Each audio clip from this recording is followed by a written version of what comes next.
O ciclo pecuário é o que acontece, o movimento de alta e baixa do preço do gado a partir de algumas premissas.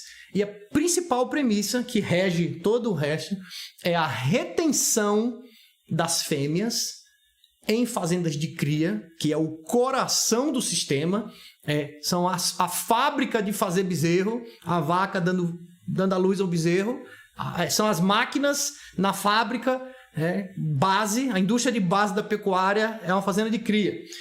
Quando você tem retenção dessas vacas, significa o quê? Você está segurando as fêmeas o máximo que você pode para emprenhá-las, ou por inseminação, por estação de monta com touro, tanto faz, mas você usa elas para reprodução e não manda elas para abate.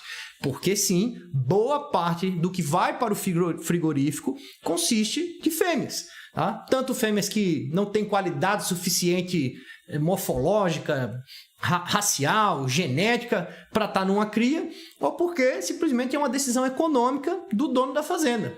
Tem hora que não compensa você segurar aquela vaca mais um ano sem um bezerro na barriga, comendo no seu pasto, para tentar mais um ano ver se vai emprenhar ela ou não. Tem uma série de fatores que faz com que você descarte uma fêmea.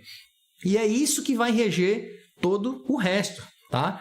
Então, quando você tem um bezerro com preço interessante, quando o preço do bezerro começa a subir, todo mundo segura as fêmeas e faz o máximo possível para essa fêmea emprenhar e ter bezerro. Por quê? Porque bezerro está bom de preço, certo? Essa é a lógica. Quando você tira essas fêmeas que iriam para um abate e você deixa ela retida na fazenda de cria para fazer cria, faz falta no frigorífico. Porque uma parte do frigorífico é fêmea. Na hora que você tira as fêmeas do frigorífico, o preço do boi sobe. O preço do boi gordo, aquele lá no frigorífico, sobe. Por quê? Porque falta matéria-prima para o frigorífico. E o frigorífico compra tanto macho quanto fêmea. E quando todo mundo tira as fêmeas, escassez de matéria-prima para o frigorífico. Eles têm que subir o preço para conseguir comprar o que eles têm que comprar para vencer os contratos, para entregar os contratos que eles têm, tanto de mercado interno quanto de exportação. Então, esse movimento é o que a gente entende como movimento de alta.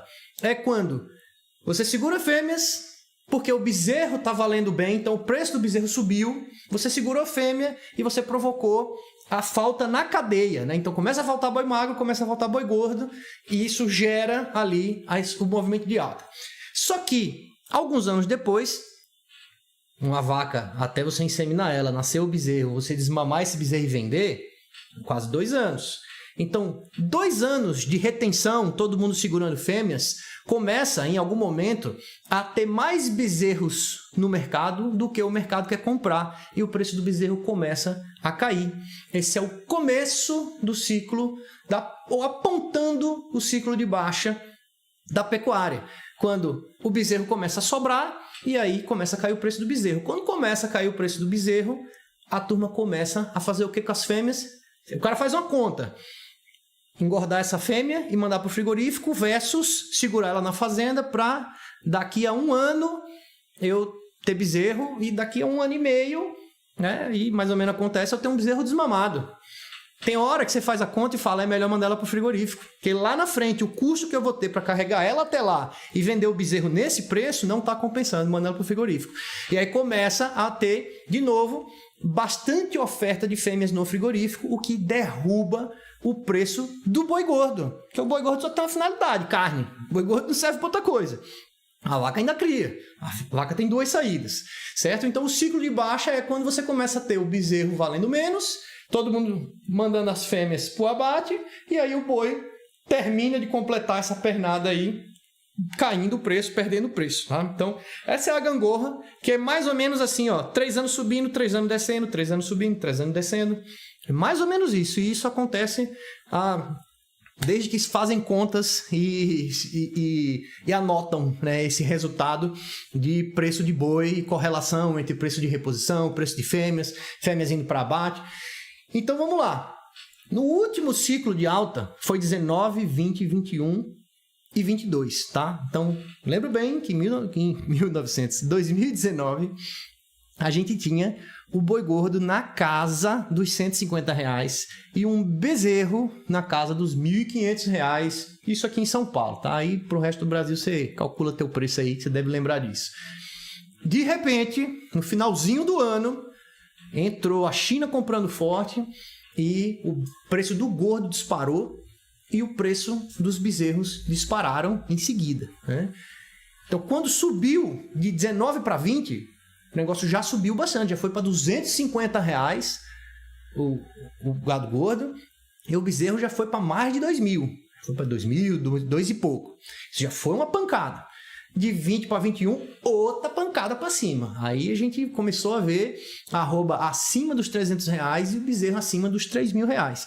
E em 2022 foi quando a gente viu o pico do boi aqui em São Paulo a R$350, março de 2022. E o bezerro já tinha caído, começado a cair nessa época, tá? O pico do bezerro foi em 2021. A gente chegou a ver negócio de R$3.500 um bezerro. Teve até mais, lógico, sempre tem aqueles loucos, né, que pagam o que não vale. Mas em média, um bom bezerro no estado de São Paulo era uns 3.200, 3.400, foi o pico disso daí, né? E depois começou a cair, e aí 22, 23, 24, um desastre. 23 foi o fundo do poço. Esse corte que você acabou de assistir é da nossa live raiz, que acontece às segunda-feiras, às 19h30. Você já se inscreve, dá um like, compartilha esse perfil e eu te espero na próxima.